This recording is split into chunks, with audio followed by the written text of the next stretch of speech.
कि हम सब लोग, हम सबके अंदर तो एक चेतना ही काम करती है ना कि हम समाज के लिए कुछ करें। ऐसा थोड़ा कि नहीं करती है, करना चाहते भी।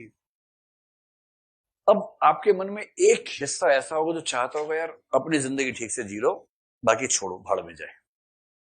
ये अभी कम हावी होगा तो भी आज से 5-7 साल बाद ज्यादा हावी हो जाएगा जब आप नौकरी में आएंगे।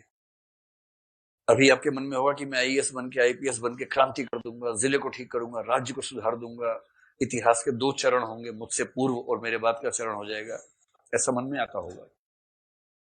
जब आप कलेक्टर बनेंगे तो आपको समझ में आएगा कि आपके कलेक्टर बनने के साथ जितनी शक्ति आपको मिली है उतने ही माई बाप सिर के ऊपर बैठे हुए हैं, और उन माई बापों की पूरी शक्ति इसमें लगेगी कि आप खास परिवर्तन ना कर सके। छोटा मोटा ऑर्नामेंटल चेंज कर लें, ठीक है, कर दिया आपने, एक छोटी स्कीम चला दी, एक ये स्कीम की, एक वो स्कीम की, अखबार में फोटो छपे, इश्तेहार छपे, खूब उद्घाटन, खूब कैंची फीता बीता हुआ, नाम हुआ, आप खुश रहो। वो इस भाव रखते कि हाँ बेटा खेल लो जाओ, जाओ चिंटू खेलो खेलो।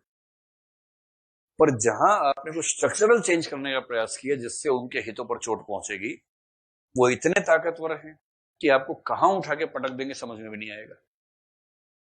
और फिर आप भी कहेंगे कि मैं भी 30 साल में 46 बार ट्रांसफर हुआ हूं, मैं कहीं टिक ही नहीं पाता 4 महीने से ज्यादा।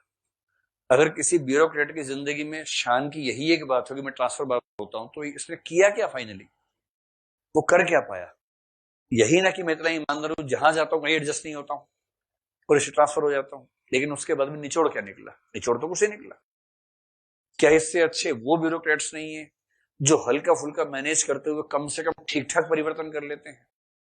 अब ये बड़ी दुविधा है, जब आप जाएंगे प्रशासन में बड़ी दुविधा है कि आप हर बात पे क्रांति करना चाहते हैं या आप सामान्य बातों पे झगड़ा किए बिना कहीं कहीं क्रांति कर देना चाहते हैं, कौन सी पॉलिसी लेके चलेंगे।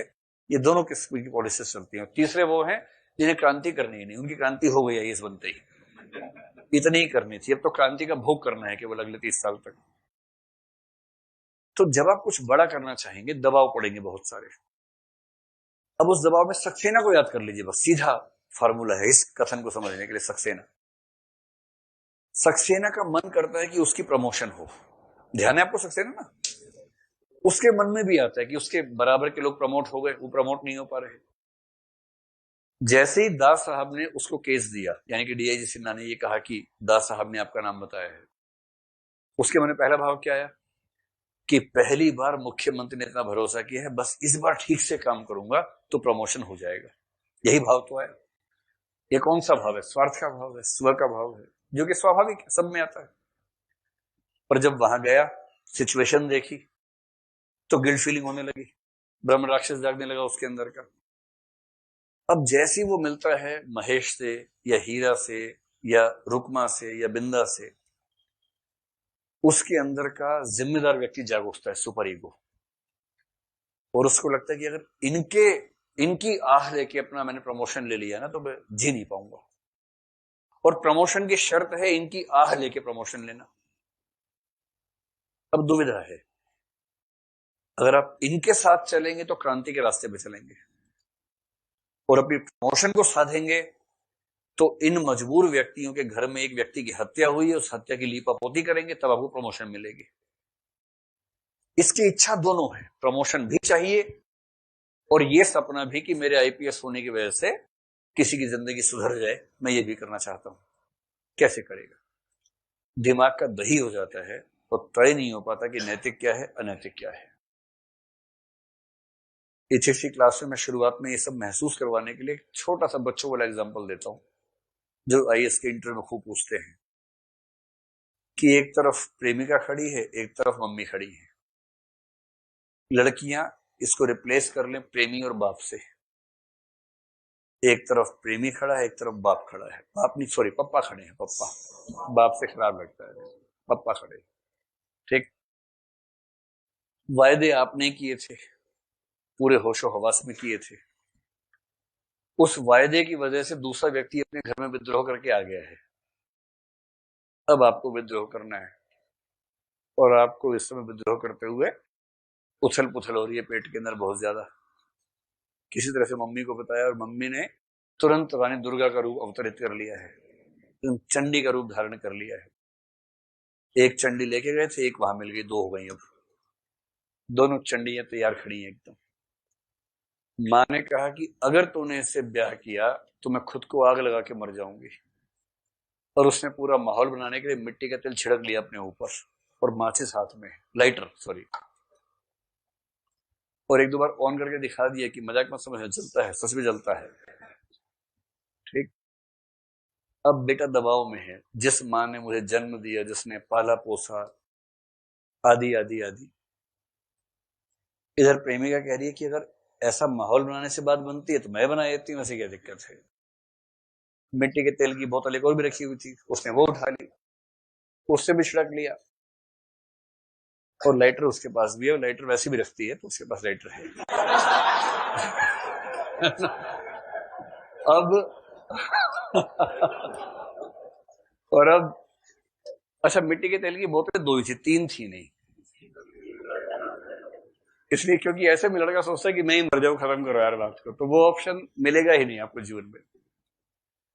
और दोनों ने टाइम लिमिट फिक्स कर दिए 1 मिनट की, कि बेटा 1 मिनट में अगर तूने हाँ नहीं बोला मुझे कि इस चुड़ैल से शादी नहीं करेगा तो मैं आग लगा लूंगी खुद को। और वो लड़की बोली कि अगर 1 मिनट में तुमने ये नहीं कहा कि इस चुड़ैल से तुम्हारा कोई संबंध नहीं है तो मैं खुद को आग लगा लूंगी। और 55 सेकंड है, दोनों के लाइटर ऑन हो गए हैं एकदम, ऐसे करके पास आ रहा है। तीसरा लाइटर है नहीं, तीसरी बोतल है नहीं मिट्टी के तेल की, दोनों को बचाने का ऑप्शन है ही नहीं। 3 ऑप्शन है, इसको बचा लो, उसको बचा लो, दोनों को ना बचाओ। आपने जवाब देने में देरी कि दोनों जल के मर गई, ये हो सकता है। वो चौथा ऑप्शन नहीं है जो आप चाह रही है, वो चौथा भी नहीं, पांचवा भी नहीं, चौथा ये कि मैं समझाऊंगा बुझाऊंगा, वो सब हो गया, बुझाने का, ये समझाने का नहीं है। और बुझाने का भी थोड़ा बहुत ही बचेगा, क्योंकि जितना तेल छिड़का हुआ है ना उसके पास स्कोप ज्यादा रहेगा नहीं। और पांचवा ये कि मैं खुद मर जाऊंगा, वो ऑप्शन है ही नहीं, कुछ ऐसा सामान है ही नहीं कि आप ऐसा कुछ कर सके। आपको तो सिर्फ ये चुनना है कि ये या वो, बस। लड़कियां इसमें रिप्लेस कर लें बीएफ और पापा, गर्लफ्रेंड एंड पापा। मेरे ख्याल लड़कियों को दुविधा कम रहेगी इस मामले में। किसको आप बचाएंगे? पापा, सीधी सी बात है, पापा, कोई दुविधा ही नहीं है। मतलब 1 सेकंड से भी 1000वां हिस्सा लेते हुए उन्होंने कहा पापा, इसमें क्या सोचना है, किसको भाई?